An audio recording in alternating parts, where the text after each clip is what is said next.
You are watching Grace Television.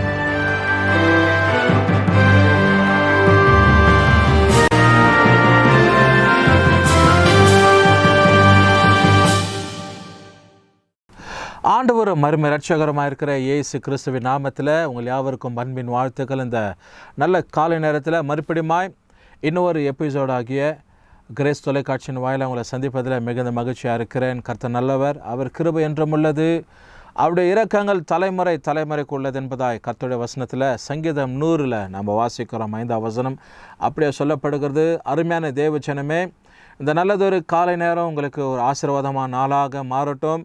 ஆண்டவர் தொடர்ந்து நம்மை பாதுகாத்து எல்லா விதமான சூழ்நிலையில் கர்த்தர் நமக்கு துணை நின்று நடத்தி கொண்டிருக்கிறார். இனியும் நடத்துகிற தேவனாக இருக்கிறார். பல காரியங்கள் உலகத்தில் சம்பவித்து கொண்டிருந்தாலும் ஆண்டவர் அதன் ஊடாய் எல்லா விதத்திலும் நம்மை பாதுகாத்து ரட்சித்து எல்லா தீமைகளுக்கு விலக்கி நன்மையினால் ஆண்டவர் நம்மை நடத்துகிற தேவனாக இருக்கிறார். அதனால் இந்த காலை நேரத்தில் மறுபடியும் கர்த்தருடைய நாம மகிமைக்காக உங்களை நான் வாழ்த்துகிறேன். நீங்களும் உங்கள் குடும்பங்களும் இந்த நிகழ்ச்சியை பார்க்குற ஒவ்வொருவரும் குறிப்பாக ஆசீர்வாதமாக இருப்பீங்கன்னு சொல்லி நான் விசுவாசிக்கிறேன். சகரியா எழுதுகிறதான தீர்க்கதரிசன புத்தகம் 8ஆம் அதிகாரத்தில் ஒரு குறிப்பிட்ட வசனத்தை இந்த காலை நேரத்தில் நம்ம வாசித்து அதை தியானித்து உங்களுக்காக நான் ஜெபிக்கணும்னு யோசிக்கிறேன். கர்த்தர் நம்மை நடத்துகிறவராக இருக்கிறார். The book of Zechariah chapter 8 verses 13 says like this. 13வது வசனத்தில் நாம் எப்படி வாசிக்கிறோம் என்றால், சம்பவிப்பது என்னவென்றால், யூதா வம்சத்தாரே, இஸ்ரவேல் வம்சத்தாரே, நீங்கள் புறஜாதிகளுக்குள்ளே சமமாய் இருந்தது போலவே ஆசீர்வாதமாய் இருக்கும்படிக்கு நான் உங்களை ரட்சிப்பேன், பயப்படாதியுங்கள், உங்கள் கைகள் திடப்படுவதாகன்னு சொல்லி ஆண்டவர் ஒரு குறிப்பிட்ட ஆசீர்வாதத்தை யூதா ஜனத்திற்கும் இஸ்ரவேல் ஜனத்திற்கும் தேவன் கட்டளையிடுகிறார். எனக்கு பிரியமான தேவ ஜனமே, ஆண்டவர் இந்த கால நேரத்தில் நம்மை பார்த்து சொல்லுகிறதா இந்த வசனத்தை நாம் ஏற்று ஆண்டவர் நம்மை பார்த்து இந்த கால நேரத்தில் சொல்லுகிறபடி பயப்படாதபடிக்கு கர்த்தருடைய வசனத்தை நம்ம கை கொள்ளுகிறவர்களாக, அதனால் சாபமாக இருந்தது போலவே ஒரு நாட்களில் நமக்குள்ள சாபம் இருந்துச்சு. இயேசு கிறிஸ்து நம்முடைய வாழ்க்கையில் இல்லாத ஒரு நாளில் நேரத்தில் அந்த ஒரு சூழ்நிலையில் நம்ம சபிக்கப்பட்டவர்களாக இருந்தோம். சாபங்கள் நம்முடைய வாழ்க்கையில் இருந்தது. நம்முடைய குடும்பத்தை, நம்முடைய தலைமுறைகளை சாபங்கள் பின்தொடர்ந்தது. ஆனால் இயேசு எப்போது இரட்சகராக நம்முடைய இருதயத்திலும் நம்முடைய குடும்பங்களிலும் நம்ம தனிப்பட்ட வாழ்க்கையில் அவரை சொந்த இரட்சகராக ஏற்றுக்கொண்டோமோ அப்பொழுது துவங்கி எல்லா விதமான சாபங்களையும் ஆண்டவர் ஆசீர்வாதமாக மாற்றியிருக்கிறார். அதற்கு அடையாளம் தான் இந்த சகரியா 8:13 நம்ம வாசிக்கிறோம். என்னவென்றால், சம்பவிப்பதுனா நடக்கிறது என்ன? And it shall come to pass. In the English Bible says, and it shall come to pass.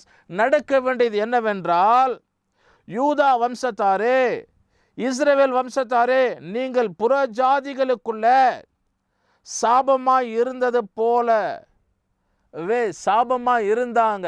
ஒரு நாளில் யூதர்கள் இஸ்ரேல் ஜனங்கள் புறஜாதிகளுக்குள்ள இருக்கும்போது, ஆண்டவர் அறியாமல் இருக்கும்போது அவங்க சபிக்கப்பட்டவங்களை சாபங்கள் பின்தொடர்ந்தது.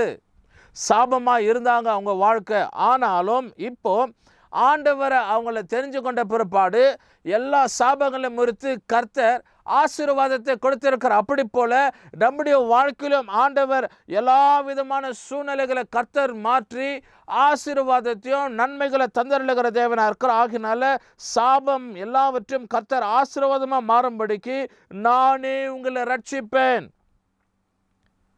ஆண்டவர் சொல்றாரு, நான் உங்களை ரட்சிப்பேன். கர்த்தருடைய கரம், ஆண்டவர் தயவு பாராட்டி தம்முடைய பிள்ளைகளாக இருக்கிறவர்களை கர்த்தர் ரட்சிக்கிறார்னு சொல்லப்படுகிறது. And the house of Israel, O house of Judah, so I will save you, and it shall be a blessing. Fear not, but let your hands be strong. உங்க கைகள் திடப்படுவது, திடப்படுத்தி கொள்வதாக சொல்லி, திடப்படுத்தி கொள்வதாக, உங்க கைகள் திடப்படுவதாக சொல்லி ஆண்டுடைய வசனத்தில் வாசிக்கிறோம். இந்த காலை நேரத்தில் இந்த வசனத்தை கவனிக்கிற தேவ பிள்ளைகள் யாராக இருக்கட்டும், ஆண்டவர் சொல்லுகிறது என்னவென்றால், நம்முடைய கைகளை நாம் திடப்படுத்தி கொள்ளணும்னு சொல்லி ஆண்டவர் எதிர்பார்க்கிறார். நம்ம ஆசீர்வாதமாக இருக்கணும். சாபங்கள் எல்லாம் மாறப்படும். எப்போ ஆண்டவராக இயேசு நம்முடைய வாழ்க்கையில் வராரோ, எப்போ ஆண்டவருக்கு நம்முடைய வாழ்க்கையை ஒப்பு கொடுக்கிறோம், அர்ப்பணிக்கிறோம், அப்போ நாம் தெரிஞ்சு கொள்ள வேண்டியது என்னவென்றால், நம்முடைய சாபங்கள் எல்லாவற்றையும் கர்த்தர் ஆசீர்வாதமாக மாற்றுவார் என்று சொல்லி. கருமையான தேவ ஜனமே, இன்னைக்கு நம்முடைய வாழ்க்கையில் சாபங்கள் நிமித்தமாய் மேலே வளர்கிற, மேல் நோக்கி பார்க்கிற, உயர்ந்திருக்கிறதான, உயர்வுக்குள்ள போகிறதான, இப்படி போல எல்லா காரியங்களுக்கும் ஒரு தடையா இருக்கலாம். நாம் அறிந்து கொள்ள வேண்டிய என்னவென்றால், ஆண்டவர் இன்றைக்கு எல்லா விதமான தடைகளை கர்த்தர் நிர்மலப்படுத்துகிறவர், எல்லா தடைகளை மாற்றுகிற தேவனாக இருக்கிறார். சாபங்கள் எல்லாம் மாறப்படும். எப்போ சாபம் வாழ்க்கையில் மாறிச்சோ அப்போ ஆண்டவருடைய ஆசீர்வாதம் உன்னை பின்தொடர்கிறதுன்னு சொல்லி அறிஞ்சிக்கொள்ளு.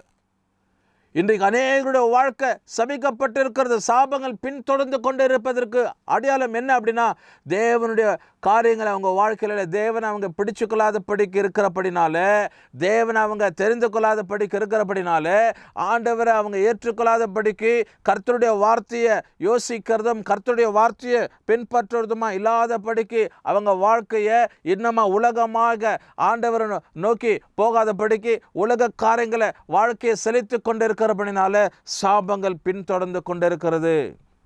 இன்னைக்கு சாபங்கள் எல்லாவற்றையும் மாற்றும்படிக்கு தான் நசரனாக இயேசு கிறிஸ்து, இந்த உலகத்தை படைத்ததான தேவன், இன்றைக்கும் உயிரோடு கூட இருக்கிறவர், ஆண்டவர் நமக்காக சிலுவையில் இரத்தத்தை சிந்தினார். அவர் இரத்தம் சிந்துதல் நிமித்தமாக அவருடைய பாவங்கள் மன்னிக்கப்பட்டது. இரத்த சிந்துதல் நிமித்தமாக சாபங்கள் மாறினது. அவர் எல்லா சாபங்களையும் தம்மேல ஏற்றுக்கொண்டபடினால இன்னைக்கு நாம் ஆசீர்வாதமாக லகுவாக ஆண்டவர் சமூகத்தில் நாம் எல்லாவித நன்மைகளை பெற்று நாம் வாழ்ந்து கொண்டு இருக்கிறோம். எனக்கு அருமையான தேவச்சனமே, ஆண்டவர் தொடர்ந்து நம்மை ஆசீர்வதிக்கிறவராக இருக்கிறார். ஆகையினால வசனத்தில் இப்படியா வாசிக்கிறோம், யூதா வம்சத்தாரே, இஸ்ரவேல் வம்சத்தாரே, நீங்கள் புற ஜாதிகளுக்குள்ள சாபமாக இருந்தது போலவே ஆசீர்வாதமாக இருக்கும்படி நான் உங்களை ரட்சிப்பேன். ஆண்டுடைய ரட்சிப்பு இல்லைன்னா இன்னைக்கு நாம் ஆசீர்வாதமாக இருக்க முடியாது. The main purpose of blessing is God's hand. ஆண்டுடைய பெரிய கரம். The main purpose of blessing is God's salvation. ஆண்டுடைய பெரிதான ரட்சிப்பு. தெய்வ பிள்ளைகள் இன்னைக்கு யாராக இருக்கட்டும், கர்த்தர் நம்முடைய எல்லா சாபங்களையும் மாற்றி தேவன் பெரிதான ஒரு ரட்சிப்புகளை நம்ம நடத்துகிறவராக இருக்கிறார். ஆகினால் இந்த காலை நேரத்தில் எனக்கு அருமையான தேவச்சனமே, நீ யாராக இருக்கட்டும், நாம் யாராக இருந்தாலும் ஆண்டவர் எல்லா சாபங்களையும் ஆசீர்வாதமாய் நடத்துகிற தேவனாக இருக்கிறார். அதுதான் யூத ஜனங்களுக்கும் இஸ்ரவேல் ஜனங்களுக்கும் சொன்னார். நீங்கள் புறஜாதியாக இருக்கும்போது சபிக்கப்பட்டு சாபமான வாழ்க்கையாக இருந்தீங்க, ஆனால் இப்போது நான் உங்களை ரட்சிக்கும்படி வந்திருக்கிறேன், உங்களை ஆசீர்வதிக்கும்படி வந்திருக்கிறேன்.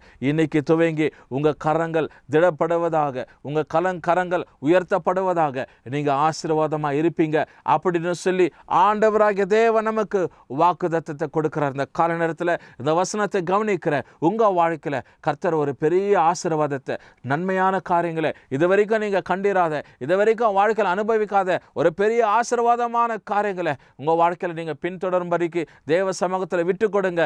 எல்லா சாபங்கள் உங்களுக்கு ஆசீர்வாதமாய் இந்த கால நேரத்தில் மாறும். கர்த்தர் உங்களை ஆசீர்வதிப்பார். ஜெபிக்க போகிறோம். எல்லா கண்களும் மூடி என்னோடு கூட சேர்ந்து ஆண்டவருக்கு ஒப்பு கொடுத்த, ஆண்டவரே, யூதர் ஜனங்களும் அந்த இஸ்ரவேல் ஜனங்களும் அந்த ஒரு புறஜாதிகளாக இருக்கும்போது, உண்மை அறியாத வாழ்க்கையில் வாழ்ந்து கொண்டு இருக்கும்போது அவங்க வாழ்க்கை சபிக்கப்பட்டிருந்த சாபமான காரியங்கள் பின்தொடர்ந்து இருந்தது. எப்போ அவங்க ஆண்டவரே உண்மை ரட்சிப்பை அடைந்து கொண்டாருங்களோ அப்பொழுது துவங்க அவங்க வாழ்க்கை ஆசீர்வாதமாய் மாறினது. அப்படி போல் எங்கள் வாழ்க்கையும் ஆசீர்வாதமாய், எங்கள் குடும்பங்கள் வாழ்க்கை, எங்கள் தலைமுறைகள் ஆசீர்வாதமாக இருக்க எங்களை ஒப்பு கொடுக்கிறோம் என்று ஒப்பு கொடுக்கிற ஜபிக்கிறோம் பிள்ளைகளை கர்த்தர் நீர் ஆசீர்வதிப்பீராக. தொடர்ந்து பாதுகாத்து கொள்ளுங்க. துதியும் கனமும் மகிமும் கொருவருக்கு எடுக்கிறேன் இயேசு கிறிஸ்துவின் நாமத்தில் ஜெபிக்கிற நல்ல பிதாவே, ஆமென். கர்த்தர் உங்களை ஆசீர்வதிப்பார்.